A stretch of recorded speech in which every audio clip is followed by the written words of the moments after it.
We've taken it so much further with this game. There is war everywhere. You're not fighting on one planet, you're fighting on many planets. That's huge even for Total War scale.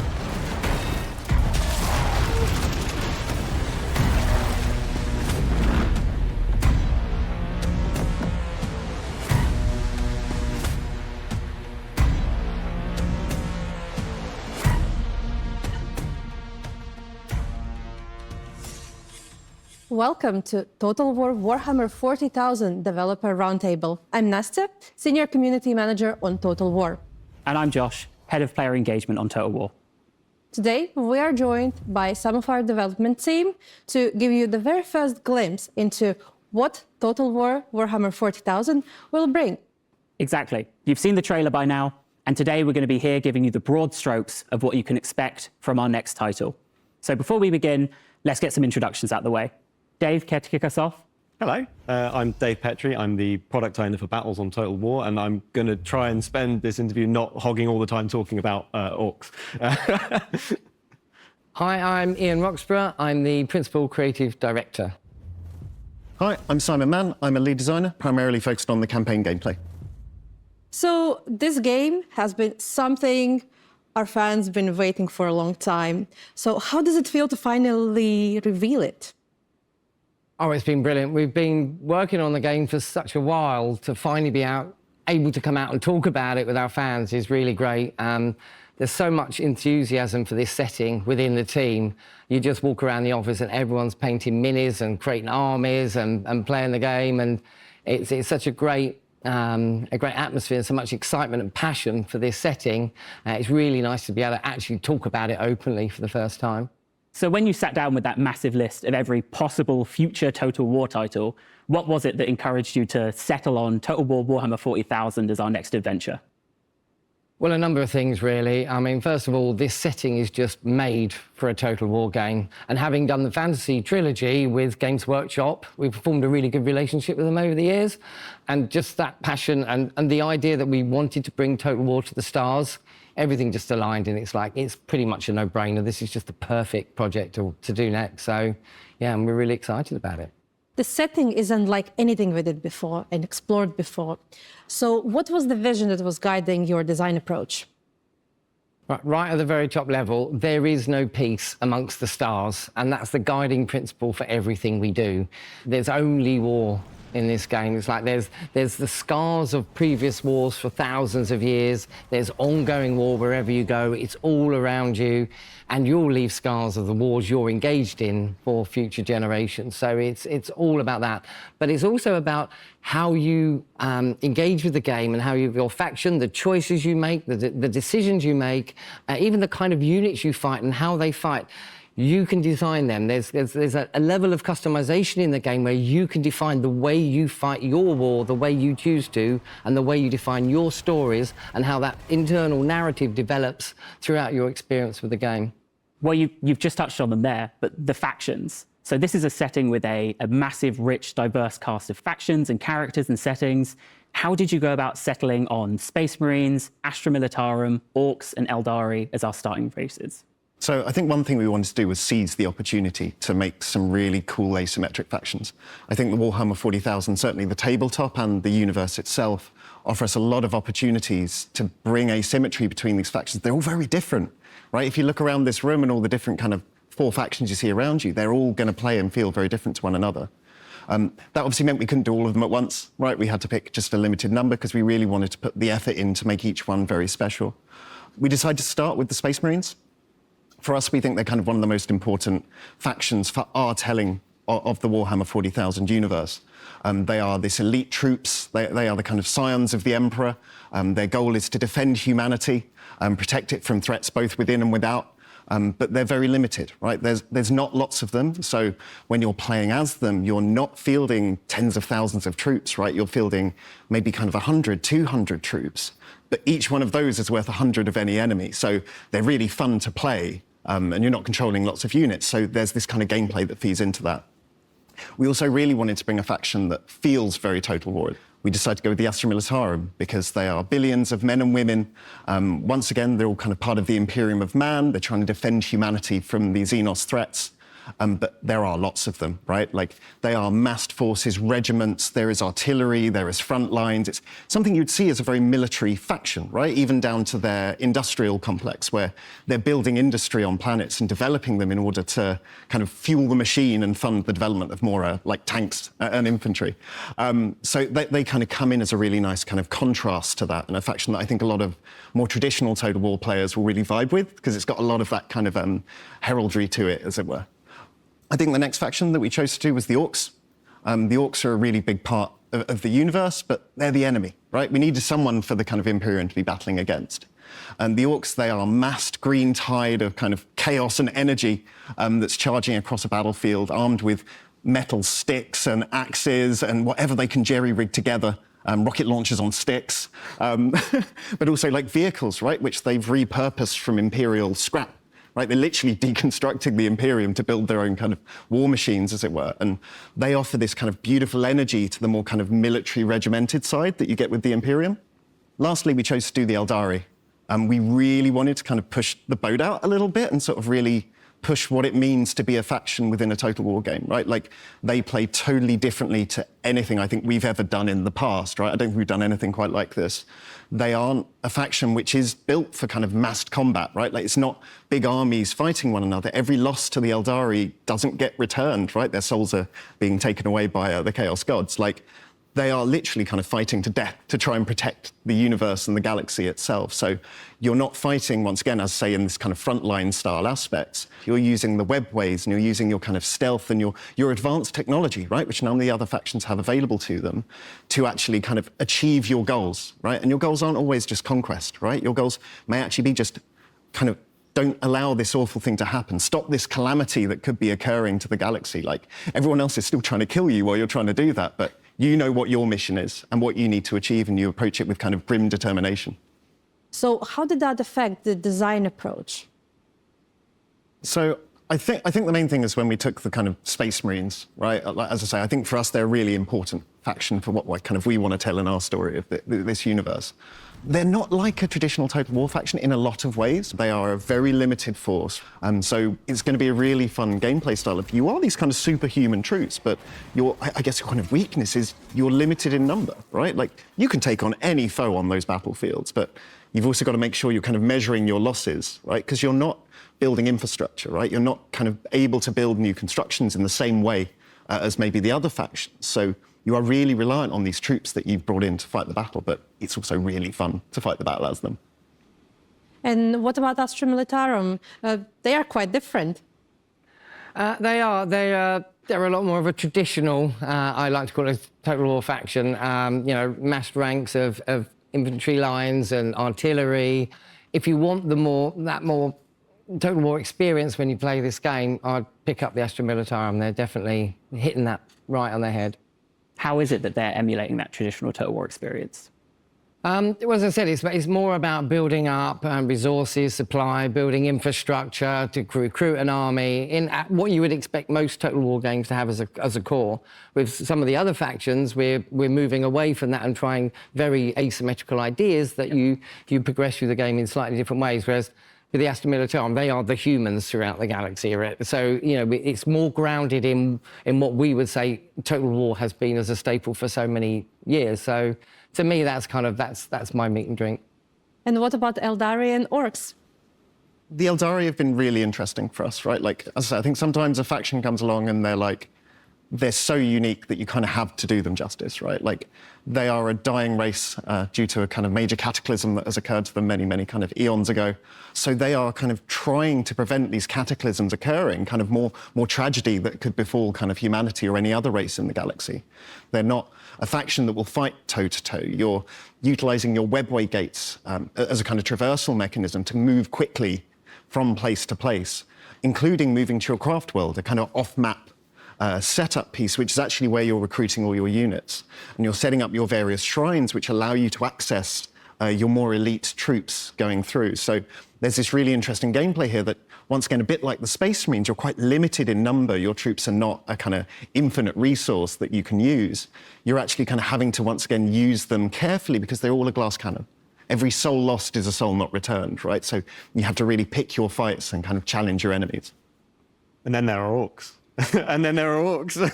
Go on, Dave, do it. They're much less about that sort of like weird, sneaky stuff like hiding. They're much more upfront about building up a huge mass of boys and basically smashing through the solar system, through the galaxy in a big, terrible war, right? When that comes to the campaign, there are actually some sort of parallels with the Astra Militarum, for example, in that there are loads of them. They are building up resources, but they are much, much more about building up momentum and continuing to fight and continuing to It's crumping with the lads. You know, it's continuing to fight and continuing to push forwards a front line and making sure that the boys don't get bored and start fighting each other, right? It's about taking him and his lads and basically smashing along and keeping that momentum up and making sure you've always got something interesting to sink a chopper into.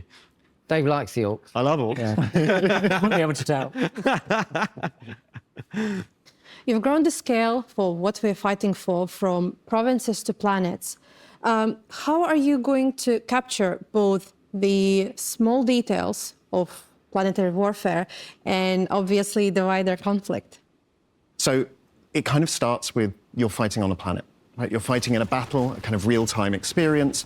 You've got thousands of troops kind of charging across the surface of a hive world, right? Kind of fighting in the streets of a hive city, firing powerful bombardments kind of at one another, either from orbit or from off field, right? And you're kind of fighting to take that hive city, maybe back for the Imperium in some manner. Zooming out a bit further than that, that was a battle on a planet, right? So once you complete that battle, you're now on the planet. You captured the region. Well done, the hive city, it's now yours. Because you've taken that hive city, you now have access to further resources and large populations of it, like billions of people are living in these hive cities. That affects your kind of campaign across that planet, right? Because you've captured that hive city, you've now got a staging point to advance across the other regions of the planet, each of which themselves would be a different kind of battle type. Kind of zooming up further to that, you then have your kind of fleets around the planet, right? Like your fleets are able to drop forces to where they need to be into kind of certain key regions. They're able to support with, as I say, off-map bombardments, both in campaign and in battle. But then they're also able to kind of just ferry your troops. They are transport as well as that. And obviously, that's because you're not fighting on one planet. You're fighting on many planets as you go. You're traveling your forces kind of to many different front lines, many different battlefields, trying to take control of this overall planetary system. So your fleets are kind of your key motivator for that. And obviously, it's not just traveling planet to planet, right? Like there are anomalies, there are things to do in the space between as well. So there's a strategy layer that you're kind of having to interact with. We didn't stop there. Like, even better than that, like we are now offering you kind of a further context, right? Like, much like campaigns give a context to your battle, right? Capturing that hive city changed the way that you play. We are now saying that actually your campaign matters. The result of this campaign will change the kind of future of the galaxy itself, because we've moved up to this other layer where you're fighting in what we call a crusade theatre, which is a kind of area of the galaxy which is seen as a kind of hot point for conflict, with factions fighting one another. And in these key areas, you are fighting in systems. You're also sometimes just fighting pivotal battles as well. And that's the idea behind it, is you now have a context for it. It's not just a campaign and it's a one and done thing and you had great fun and it's over. It's a campaign, you had great fun, look what it's done to your next steps. What campaigns trigger from that? What battles come from it? How do you advance your faction after that? So when you go into the next campaign, maybe you are more prepared or even more powerful than you were previously. So the scars of your campaigns and your battles, they're all going to be shown on that crusade theatre level. But what's the worst thing you could do to a planet? You can destroy planets entirely. So pretty bad. It's pretty bad. Yeah. Unlike previous games as well, we obviously have let you raise cities, but there was always an opportunity to rebuild. But in the world of kind of Total War Warhammer 40,000, we are actually letting you just blow up and destroy a planet. It is a permanent action. There's no backseas, there's no takebacks. But also remember, it's not something that can be done frivolously, right? Like blowing up a planet by the Imperium is something requiring multiple layers of authorization. They would much rather throw away 1 billion human souls to reclaim a world than destroy it. However, there are extreme circumstances, and we do let you push the button. Fantastic. Well, assuming we have anywhere to fight, I have a very big question for you. Then. There's been a lot of speculation about it. You know, it's such an integral part of Total War, and fans have gone back and forth on how we'd do it, how we wouldn't do it. Battles. How did you approach designing battles in Total War Warhammer 40,000? That is, oh, there we go. That is a massive question, and I think with anything of this scale, like the first thing that you do is you go to the source material, right? You go straight into the codexes and you go into the tabletop and you play it and you really feel it and you get to know all of the factions, all the potential factions and the different, you know, combinations of things that can happen. You look at all the toys and the fun stuff that you can do there, and then you start to think, well, how can we sort of transpose that to Total War, right? And obviously scale is a big thing for us. So we thought, well, we need to make sure we have ways to bring in all sorts of stuff, make sure that you can, you know, keep to sort of supplying the battlefield with your powerful units. So something that came as a real sort of natural occurrence was we have to have reinforcement play a really big part in what battles are. Again, not only for the scale, but also to create that sort of intrinsic link between the campaign. So now when we're playing, for example, Space Marines, who you've got sat on your fleet really, really matters, right? Because those are the people that are going to be able to come in via drop pod. They're going to be able to slam into the battlefield. We talk about destruction. They can knock down buildings, right? They can destroy elements of the battlefield, change the battlefield, and they can start killing things where you need them to be, right? So the Space Marines can become all about that sort of like, Swiss Army knife approach to battle, right? And this is a fundamental part of the tabletop game. Absolutely. With all the factions, it's those reinforcements are a key part of that flavour, and it has to be therefore part of the Total War experience of it. Absolutely. So when you've got your units that you have specific roles for, they can sometimes now show up where you need them to if you sort of sequester them away in the right places. You know, and we have different methods for each faction. Some are much more traditional. You know, the Guard have less ways of interjecting directly into the battlefield. They might have to throw wave after wave of their own men up the battlefield in order to, you know, arrive in time to make sure that they get there before the last unit that is probably now flagging might be running away. So to replace them in time to keep them hold that line. You have the Orcs in a similar fashion. They do have some incredible teleportation technology. You wouldn't believe it, but they do. So they can really zap things into the battlefield and do some pretty wild things there too. And then, of course, you have the Eldari with their webway gates and things like that. So the ability to sort of pop up in unexpected places. All of these methods allow you to bring your toys to the table where you need them, right? And that was a really, really big part of making sure we captured this and sort of evolved the gameplay. I think a lot of people look at this setting and they kind of go, wow, that's really futuristic. And they're right, it feels very futuristic. But a core realization that we had was that this is, it's not a realization we only had, this is it is science fantasy, right? So there is so much fantasy wrapped into it. And when you think about the conflicts that go on, yes, there is cover. Yes, there's a lot of ranged combat going on, but there's also like loads of punching, like so much punching, like loads and loads of crumping that goes on. Like you really have a lot of melee going on in these battles. There are lots of forces will sort of mass up and crash into one another. Practically every unit has some sort of combination of a thing that they can shoot you with and a thing that they can punch you with, right? Like in some cases, literally power fists, right? So there are like so many sort of very sort of familiar elements actually to it when you start to see and realize that there's a lot of sort of like fantasy drives in there, you know, and so those massed armies still happen. There will be massive front lines crashing against one another. So yeah, there's loads of gutsy it's really stuff. like the reinforcement mechanics, the way you fight, even within a faction. It's so much more connected to that campaign experience and how you've teed up that particular setup for the battle, and that's key. It's fundamental to the core design as well. But also going back to, you know, understanding that setting and the Warhammer 40,000 universe to that degree, it really brings out, you know, that in the game itself as well. So, you know, having a team that's just so ingrained in this for so many years, like Dave, and it really helps bring out those detail that it makes it authentic, and that's just such a fundamental